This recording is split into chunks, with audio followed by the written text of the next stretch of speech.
Galimera, Galimera, Galimera. Good morning, good morning, good morning. And I thought I'd do the broadcast outside today, simply because I've not done it in a few days outside. And guess what? We have got some blue skies today. I've got to be honest, it was raining about, say, half an hour ago, chucking it down. And now we've got some blue skies. Can I say thank you to Amanda for a concise weather forecast? She says, good morning, Ginge. Tuesday's weather is going to be... some occasional rain showers with a little bit of sun. However, the temperature will be 18, but will feel like 13. Have a great day. So there you go. Thank you for that, Amanda. But again, we have got some blue skies. Makes me think of that song from the Rocky Horror Show, Blue Skies. But there you go. And that's looking across the mountains there towards... Kerry, Amber Lockerbie as well in that direction. And again, hey, maybe today might not be a bad day. Anyway, let's crack on with the weather forecast. Let's crack on today with the news. What's been going on in the last 24 hours here in Greece. And also a quick snapshot of what's happening in the UK at the moment as well. Thank you to those people that are tuning in. Amanda's looking in as well. Thank you, Amanda. And also Gary Bright as well tuning in. Right, let's have a look then. What's been going on in the last 24 hours here in Greece, and also a quick snapshot in the UK. Right, first of all, as always, let's just start off with the COVID stats within the last 24 hours, which I'm afraid are now on the rise again. Maybe, as Jane says, it was a weekend and not much testing is done on the weekend, but when it gets to Mondays, people are back testing again. But anyway, I did report to you yesterday that we had 3,526 new infections across the country. Today I can report that we've had 4,943 new infections across the country. That brings the total now since the pandemic started to 966,221. 7 new cases were identified, entries into the country, and that was exactly the same as it was on my previous report, so no change there. Right, when it comes to the national stats in regarding infection rates on the islands, some interesting looking figures there as well. You might remember yesterday I was saying that certain islands were showing a downward trajectory. Well, I'm afraid, again, testing on Monday after the weekend is showing different results. Anyway, Macardo at the moment, they only had 8 new infections recorded yesterday. They've had 25 new infections. They are still in the green. In Corfu, they had shown 61 new infections the day before, and today I can report they've had 72 new infections. That island is in dark red. As for Kefalonia, they had reported 7 infections on the day before. Today I can report 9 new infections on that island. They are in yellow. And as from Zakynthos, if you remember, I'd only reported that there'd been 3 new infections on Zakynthos on my previous report. Well, the number has gone up to 15 new infections here on the island, and we are in amber. And those colours are the Greek traffic light system for those people who don't understand that, all right? Also as well, regarding new deaths, unfortunately, that we've had the highest death rate since November the 28th, 2020. We had 116 new deaths across the country.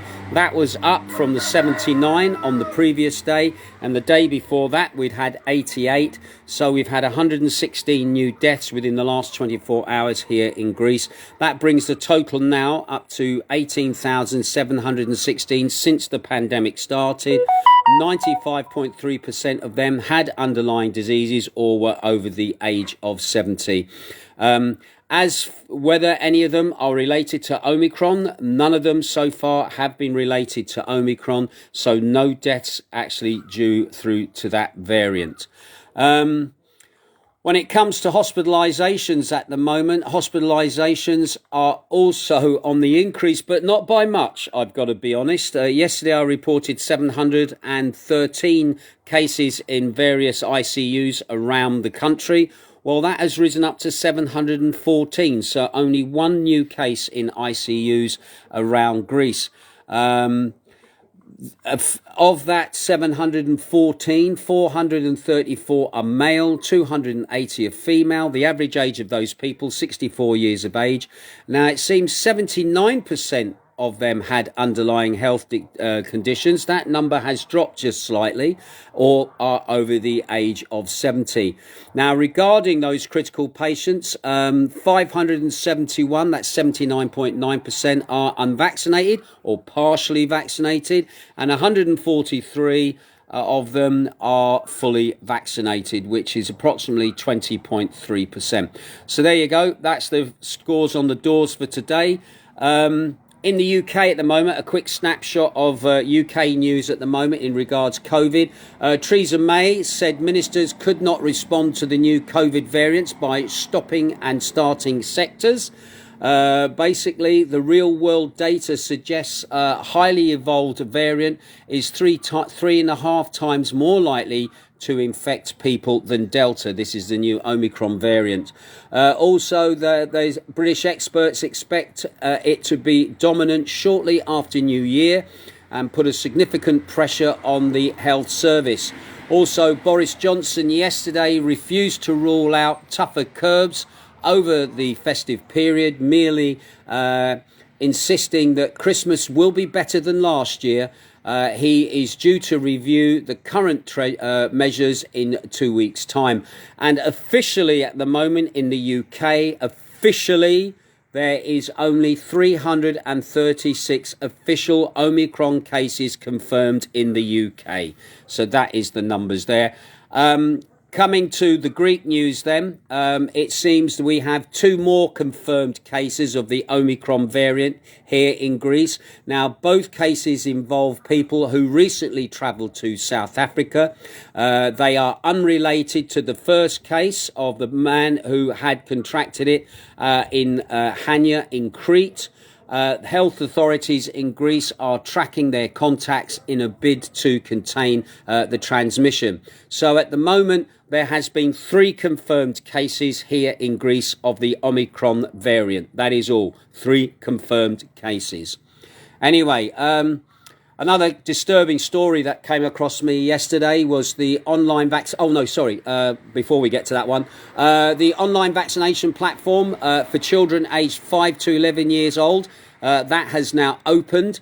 It will open on Friday, December the 10th, according to a briefing given on Monday by Marios Sterelalis, the Health Minister's Secretary General for Primary Healthcare. He stated that vaccines will arrive in Greece on December the 13th, that's my birthday by the way, with the first doses being administered by December the 15th. Anyway, last week, the European Medicines Agency, the EMA, approved the Pfizer biotech vaccine for children aged 5 to 11. However, it advised that doses administered be smaller than the ones given to other age groups. However, as with other age groups, the vaccine will be administered in 2 doses with a 3-week interval. Sterelalis also announced that at least 77% of Greece's adult population have been vaccinated with at least 1 shot, while 73% of the population have been fully vaccinated. Well, you know my feelings about the vaccination of children, and I'm going to leave it there, all right? Anyway, also another disturbing story that's come across, which again in some ways kind of affects me, because people taking advantage of the system or trying to take advantage of the system. A diagnostic centres test in Athens has been reportedly been issuing original but in fact fake certificates that confirm illness with COVID-19.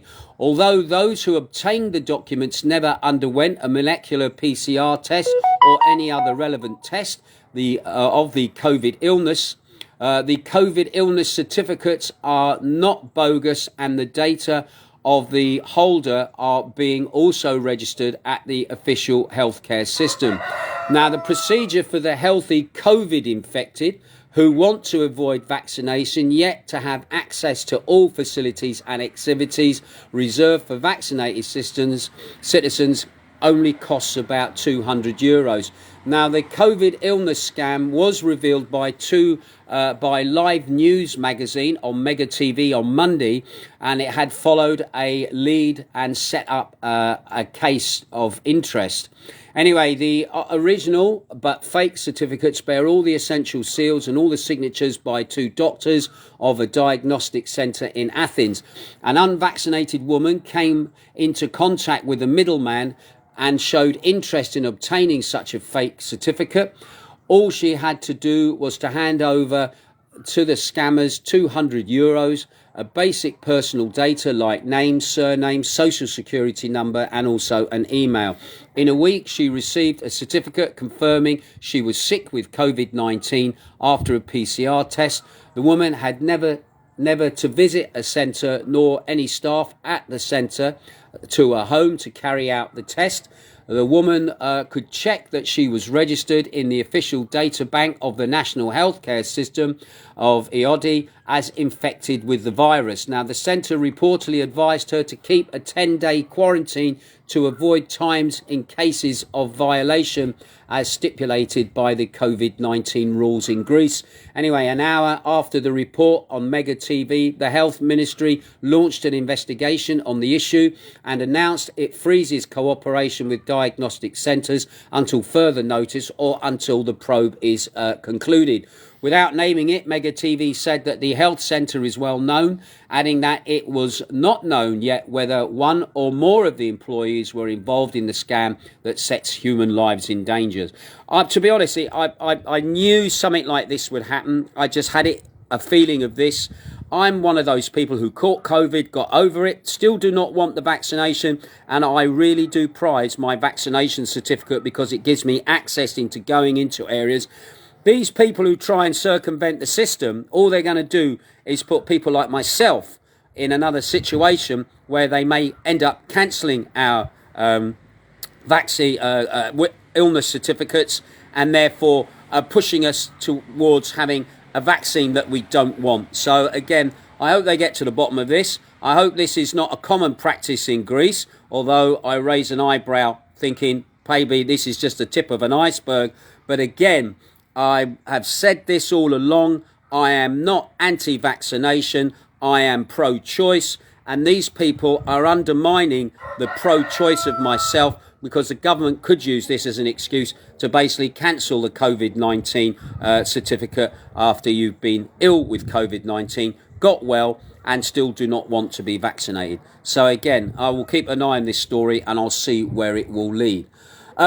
Also, a little bit of local news then here on Zakynthos. All the defendants in the Boziki lawsuit are innocent of the events in 2007. Boziki was the former mayor here on Zakynthos. He took a lawsuit against people accused of fraud and corruption. Well, it seems that those people have all been found innocent, and this is a case that dates back to 2007.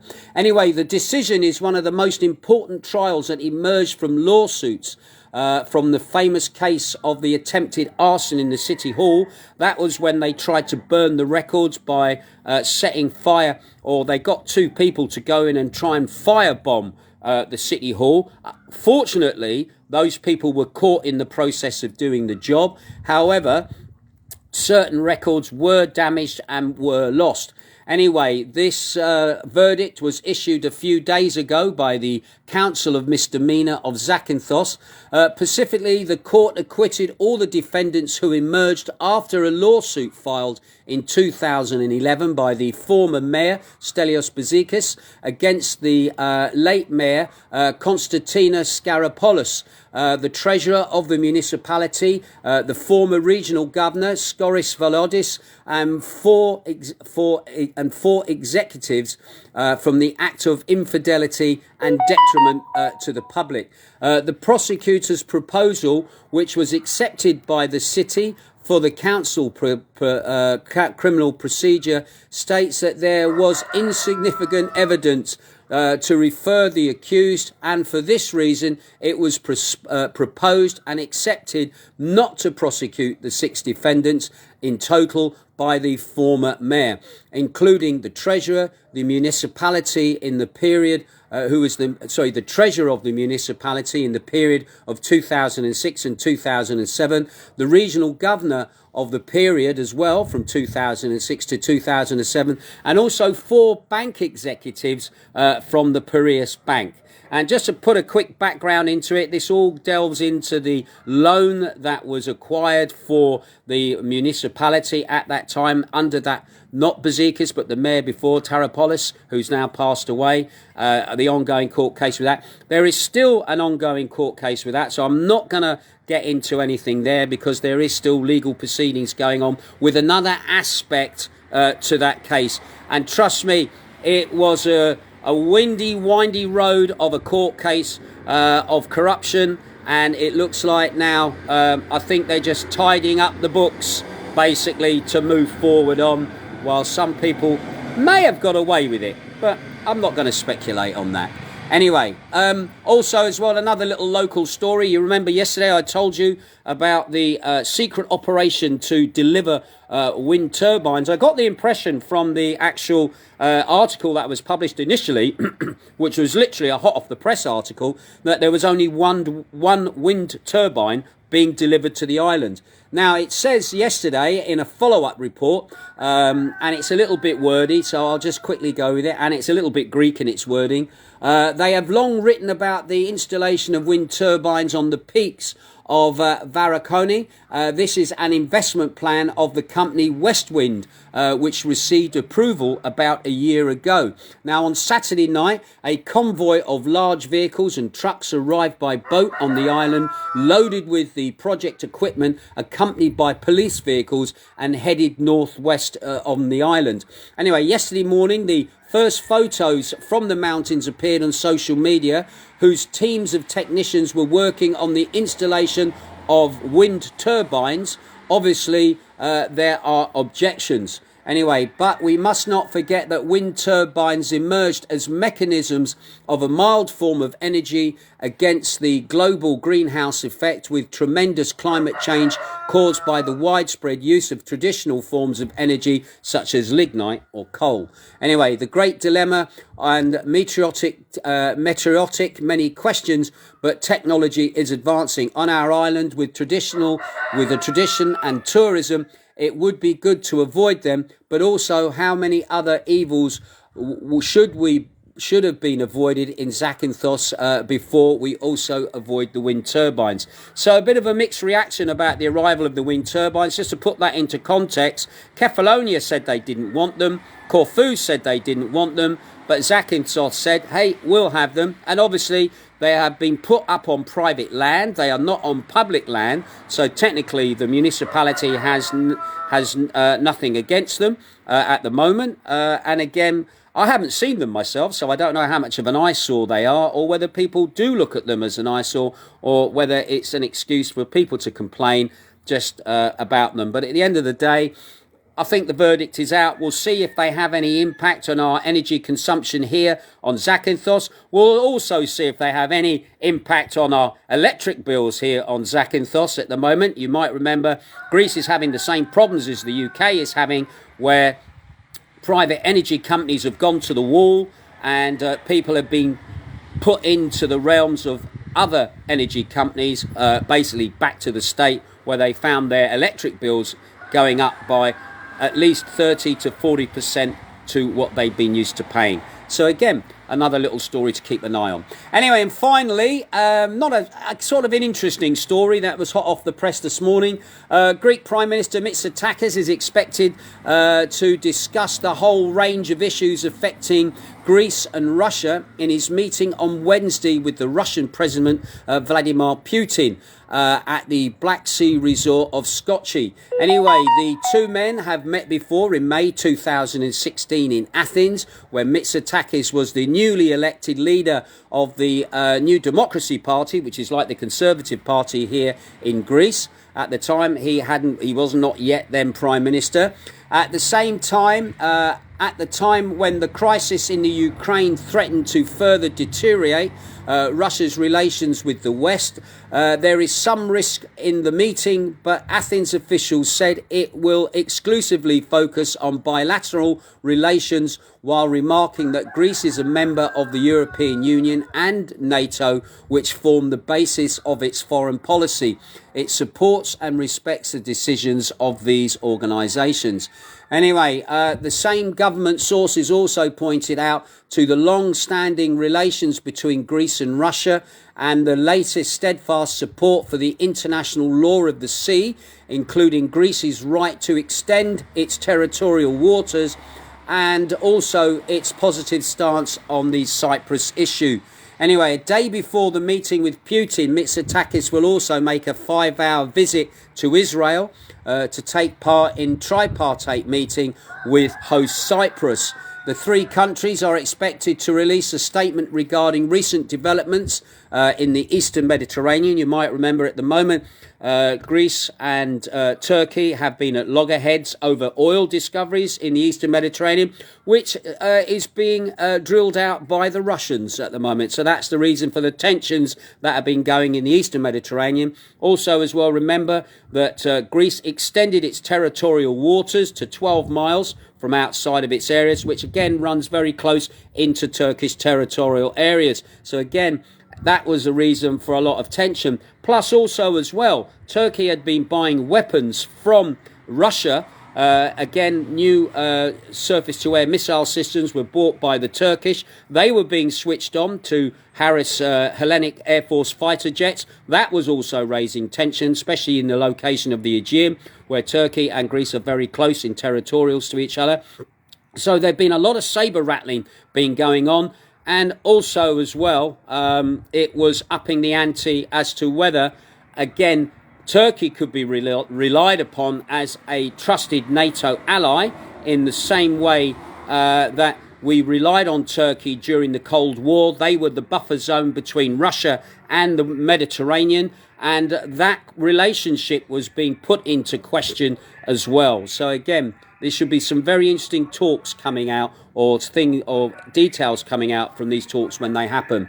Anyway, the Israeli government had cancelled all its official engagements for visits for this and next week due to the emergence of the Omicron mutant of the coronavirus. However, Bennett, he's the new president there at the moment.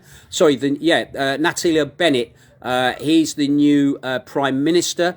You might remember they had an election there and he won it. And they also have a president, Isaac Herzog. He was sworn in last July. But anyway, they decided they would hold this meeting despite the fact that the Omicron mutation of the virus there is causing issues in Israel. So again, we'll wait and see how this meeting goes with Putin, which again is going to be a very interesting and important meeting as well. Right. That's it from me with the news for today. A big shout out to all these people who are tuning in at the moment. Shane Bowen says, Gallimera Ginge, heavy rains and gale force winds up to 80 miles per hour over here in Exmoor. He says, I'm off beating again. He's off out doing another shoot. He said, bloody mad Englishman. It should be fun. Yeah, mad dogs and Englishmen go out in the midday sun. I'm not sure about them going out in the rain though, Shane. And thanks for tuning in again last night to my Beats Radio Northern Soul show. Greatly appreciated. Once again, that show is going to go up online on Mixcloud. Be interesting to see how it does in the chart during the week. But once again, a big shout out as well to Ben Warner, who was celebrating his birthday yesterday. He popped in and out. I think he was a bit drunk last night, enjoying his birthday. Good on you, fella. And thank you for all the hard work that you do for Beach Radio as well. Right, anybody else tuning in?